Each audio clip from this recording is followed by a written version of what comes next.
Alur cerita film Badarawuhi di Desa Penari. Cerita film ini berawal dari ada 7 orang gadis sedang menari di Angkara Murka. Satu persatu dari gadis itu terjatuh dan pingsan. Dan jika ada gadis yang masih menari sendirian, maka dia akan dipilih sebagai Dawu menjadi penari Badarawuhi di alam roh untuk selamanya. Beberapa tahun kemudian, sekelompok anak muda yang dalam perjalanan mencari desa penari. Mereka adalah Mila, Yuda, dan Prabu. Di sebuah pasar, Prabu bertemu dengan kenalannya untuk mencari tahu di mana letak desa penari. Sementara itu, Mila pergi ke sebuah ruangan yang gelap. Dia mendengar suara ketukan yang makin lama makin dekat kepadanya.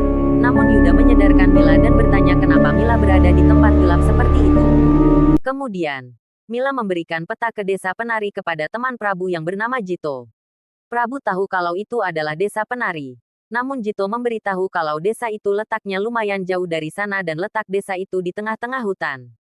Dalam perjalanan, Jito menceritakan kenapa desa itu disebut sebagai desa penari. Di desa itu banyak sekali penari hebat dan tidak sembarang orang yang dapat memasukinya. Mereka pun tiba di desa tersebut dan melihat banyak gadis yang sedang latihan menari.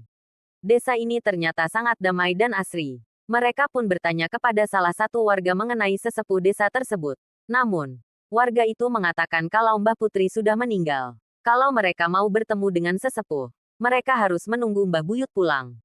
Mila memutuskan untuk menginap di desa itu untuk menunggu Mbah Buyut. Mereka diberi gardu kecil untuk dijadikan tempat istirahat dan tidur. Yuda meminta tolong kepada seorang gadis di desa bernama Rati untuk memberikan tempat kepada Mila di rumahnya. Awalnya, Rati tidak mau menerimanya. Namun karena Yuda memohon, akhirnya Rati mau menolong. Rati membawa Mila masuk ke rumahnya dan memberinya tempat istirahat.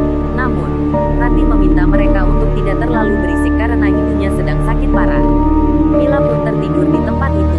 Di dalam mimpinya, Mila bertemu dengan sosok Badarawuhi yang sangat anggun dan cantik. Dia tidak tahu bahwa itu adalah siluman ular, ratu di alam roh di desa itu. Ketika Mila terbangun, dia mendengar suara jeritan di kamar ibu Rati. Dia mencoba untuk masuk ke sana, namun mengurungkan niatnya. Lanjut part 2.